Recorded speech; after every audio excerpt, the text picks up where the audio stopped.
Once upon a time, I used to thought that living alone would be feel like freedom. It would be my space. It would be my moment. But the first night, I was sitting on the floor crying over instant noodles, and trust me, no one is talking about this part. So hello everyone, welcome or welcome back to my channel Avika Unfiltered, and this video is gonna be very unfiltered and raw like life, and it would be very heart to heart conversation to you, and this is my first story time video where I'll be talking about how I managed living alone. Like firstly तो मैं ये चीज नहीं कर पाई थी, but through time सीख लिया है मैंने, and now I'll be share this experience with you all guys. And if you are planning to leave home for studies, for your job, for anything else, you can watch this video and learn something from this video, क्योंकि मैं इसमें अपनी चीजें share कर रही हूँ. How living alone made me stronger, more responsible and everything. I will cover all parts in this video. So ये मेरा पहला स्टोरी टाइम वीडियो है. तो स्टार्ट करते हैं. लास्ट ईयर अगस्त से I was planning to be shift for my further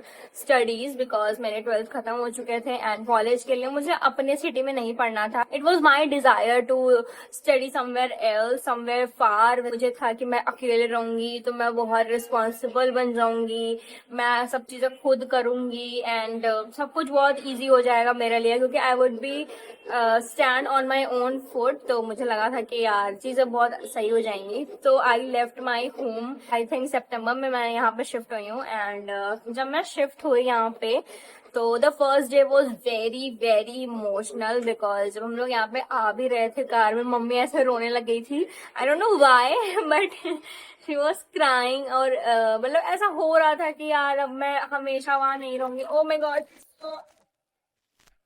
sorry everyone, थोड़ा technical issue आ गया था. Let's carry on. तो द फर्स्ट डे मम्मी रो रही थी and it was very emotional moment, because हम सबको पता था कि अब ऐसा कभी होगा नहीं कि मैं वापस उस घर में वैसे रहूंगी जैसे मैं अभी तक रह आई थी. और तो उस दिन तो मैं फिर आई और सारी शिफ्टिंग वगैरह हुई. यहाँ पे जितने भी सामान वगैरह रखे हुए हैं सब मम्मी ने ही रखवाए. मम्मी ने और मेरी बुआ ने और मेरा भाई भी आया हुआ था. तो हम लोग ने सामान शिफ्ट किया. We went to a mall. वहां पे हम लोग थोड़ा घूमे फिरे क्योंकि टाइम बहुत ज्यादा बचा हुआ था. तो वो लोग घूमे फिरे, फिर उसके बाद वो लोग अपना चले गए और मैं यहाँ पे आ गई वापस से अपने hostel. And first night was like कि भाई मुझे सब कुछ याद आ रहा था, उनकी एक एक बातें. मैंने जितनी बार उनके ऊपर चिल्लाया है, जितनी बार रोया है, गाया है, ये जिद किया है किसी चीज को लेके, सब कुछ मुझे एकदम ऐसे इंस्टेंटली हिट कर रहा था. और I was very emotional at that moment. मेरे को लग रहा था कि life is gonna be end here. और आई डोंट नो मैं कैसे ये चीज को मैनेज कर रही, मतलब मैं उस चीज को ले ही नहीं पा रही थी कि आई हैव डन दिस. और उसके बाद फिर नेक्स्ट डे मेरा कॉलेज था और मुझे खुद पे भरोसा नहीं हो रहा था कि मैं 6 बजे उठी हूँ और मैंने कपड़े धोए हैं, मैं तैयार हो रही हूँ, मैंने कपड़े फैला दिए, मैंने नाश्ता कर लिया और फिर मैं कॉलेज जा रही हूँ. लाइक मैंने ये चीज पहले कभी नहीं किया भाई. मेरे को मम्मी डांट के उठाती थी, उठ जाओ स्कूल जाना है, स्कूल जाना है. मम्मी मेरा लंच बना के दे रही है, उसमें भी मेरा शूज पॉलिश मम्मी ही कर रही हैं. यार दीदी यार क्यों उठी आप. शूज वगैरह भी इवन मेरे मम्मी पॉलिश करती थी, मेरे कपड़े मम्मी धोती थी. Everything I was fully dependent on my mother. और अचानक से मुझे सब काम अकेले करना था. लाइक और पहले दिन तो फिर मैं कॉलेज गई और फिर कॉलेज से मैं आई एकदम थकी हारी. तो मुझे पहला दिन तो बहुत बूस्टिंग फील हो रहा था कि yes I am doing it. मैं एकदम वो हूँ, एकदम प्रोडक्टिव हो गया मैं, मेरा सब कुछ. अगले दिन there was Saturday I think. हाँ मेरा कॉलेज बंद था. नहीं कॉलेज खुला हुआ नहीं, कॉलेज बंद था. सैटरडे था. और मेरे को टाइम नहीं पता था कि मेरे हॉस्टल में टाइमिंग्स वगैरह कुछ होती है नाश्ता वाश्ता की. मैं 9:30 बजे ऊपर गई और नाश्ता खत्म हो चुका था. और मेरे को फिर मैं वापस रूम में आई और इतना मुझे रोना आया. आई वॉज लाइक कि यार मतलब, और पता नहीं क्यों मैं बैठ के रो रही हूँ. मुझे पहले पता नहीं था ना कि टाइमिंग वगैरह होती है, इसी टाइम तक मिलता है. पर मैं वहां पे रो रही हूँ बैठ के कि घर पे जाती थी, जब मन उठती थी तब मुझे चाय मिलता था, ये मिलता था, वो मिलता था. और मैंने बहुत ज्यादा रोई. उसके बाद फिर थोड़ा सा फ्रेंड्स थे मेरे, फिर उनके साथ थोड़ा बाहर बाहर गई, कुछ खाई वाई, फिर धीरे धीरे धीरे धीरे चीजें कोप अप होने लग गई। और फिर कुछ दिन बाद ना मुझे हर चीज में इरिटेशन होने लग गई। लाइक पहले पहले तो मैं बहुत बूस्टेड थी कि हाँ भाई तो सबको करना ही पड़ेगा ये वो, पर जब धीरे धीरे मैं टाइम पास होता गया, मेरे को कपड़े धोने में भी मौत आते थे। मेरे को ऐसे मैं बैठ के सोच रही हूँ धोना है नहीं धोना है, कैसे धोना है ये वो, मैं 2-2 घंटे बैठ के सिर्फ सोचती थी कि यार कपड़े धोने हैं, कपड़े धोने हैं। और फिर धीरे धीरे मेरा एक रूटीन बन गया था कि मैं सुबह उठती थी, नहाती थी, कॉलेज के लिए चल देती थी, कपड़े वपड़े कुछ नहीं धोती थी, वो सारी चीजें वैसे पड़ी रह जाती थी। और मैं वहां से आती थी और 3-4 दिन के कपड़े इकट्ठा हो जाते थे। फिर मैं वीकेंड पे बैठती थी, 2 घंटा सोचती थी कि हाँ भाई आज कपड़े धोने हैं, पूरा माइंड मेकअप करती थी, और 3-4 घंटे बाद कपड़े वपड़े धोती थी। और पूरा ढेर सारे कपड़े धो के मेरा पूरा ये चीज पूरा दर्द होने लगता था स्टार्टिंग में तो, क्योंकि हम लोग जब एक ही बार में इतने सारे कपड़े धो देते हैं, क्योंकि कॉलेज की भी जीन्स और शर्ट वगैरह धोनी होती थी, तो बहुत ज्यादा हो जाता था। और प्लस मेरे को आदत नहीं थी, सबसे इम्पोर्टेंट चीज, तो इसीलिए मेरा ये सब चीजें बहुत ज्यादा हेक्टिक हो गया था। But one thing I have learned during this कि doesn't matter what you're facing, doesn't matter what you're feeling, there is only you who can help yourself, because उस टाइम पे आपको सिर्फ लोग बोल सकते हैं कि हाँ सब ठीक है हो जाएगा ये वो, but no one can really help you, because आपकी जो भी चीजें हैं वो सब करनी आपको ही है, लाइफ को आप ही को फेस करना है।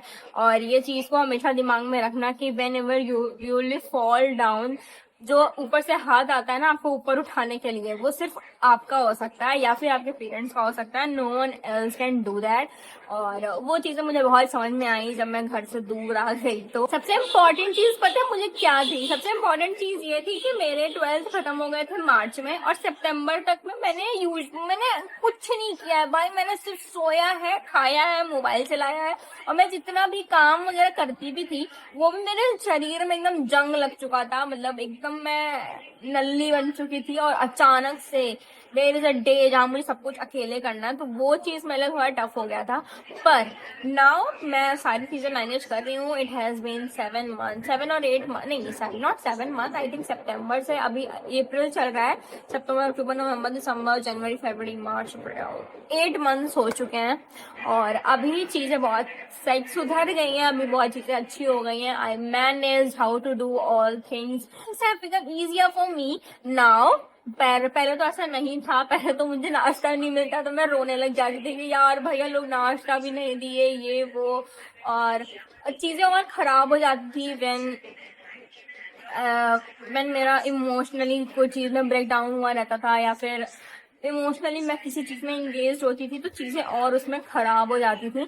पर I enjoyed this process, like not at all enjoyed, मैंने सफर किया है इस प्रोसेस में, but the ending was good enough. मतलब ठीक है, अभी ठीक है, अभी I am okay and I am doing well, I think so. If you are planning to live alone, I would suggest you few things. Never trust anyone in terms of anything, मतलब कोई भी चीजें अगर आप नई जगह जा रहे हो, do not trust anyone, this would be my first advice to you. And second advice would be कि please get dependent on yourself, no matter what, no matter how's the bonding with your others। मेरे भी hostel में बहुत ज्यादा bonding थी starting में, like I used to have many friends, because starting में आपको लगता है ना कि भाई जब अकेले अकेले हैं बात करो साथ में रहो, बट ट्रस्ट मी चीजें अलग होती हैं यहाँ पे। No one is your school friends like buddies, एकदम हो गई तो हो गई, not it's not gonna happen here। everyone is selfish here and everyone has come here to do something and no one is sitting for you to take care of you। so मतलब ये चीज आप अपने एकदम दिमाग में घुसा लो, do not get dependent on anyone।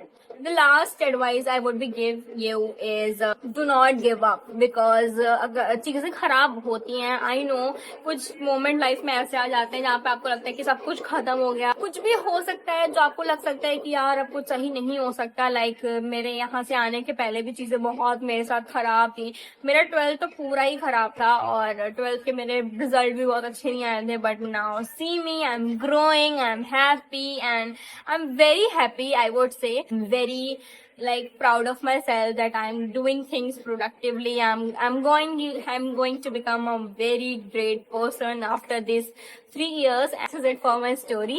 और अगर आप भी बाहर रहते हो और if you're planning to live out, so drop your comments, drop your story in the comment section. I would love to hear your story. And हो सकता है किसी और को stories की जरूरत हो, तो share your stories with all of us and my audience who are listening to this video. Or that's it for this video. I hope you enjoyed this video, and if you really enjoyed, don't forget the ritual, like, share and subscribe to my channel. और एक important चीज मैं आपको बताना चाहती हूँ कि मैंने एक नया चैनल बनाया है which is makeup news by Avika.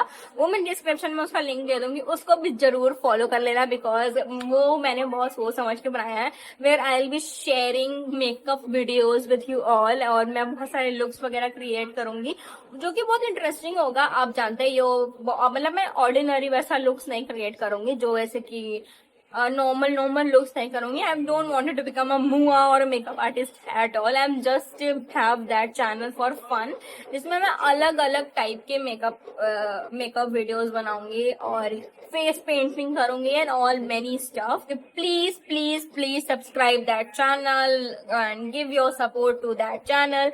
और बहुत सारा प्यार देना उस चैनल को, क्योंकि वो मेरा बहुत वो चैनल मेरे लिए बहुत प्यारा है. तो जस्ट सब्सक्राइब कर लो उसको भी. मैं डिस्क्रिप्शन में लिंक दे दी हूँ, सब्सक्राइब कर लेना, शांति से नाटक मत करना. This is your Avika unfiltered signing off, unfiltered as always. चलो मिलती हूँ नेक्स्ट वीडियो में, तब तक बाय बाय. अब वैसे आप बता भी देना कि आपको ये कॉन्सेप्ट, स्टोरी टेलिंग का कॉन्सेप्ट है वो कैसा लगा. अगर आपको अच्छा लगा, like share subscribe. Okay bye bye.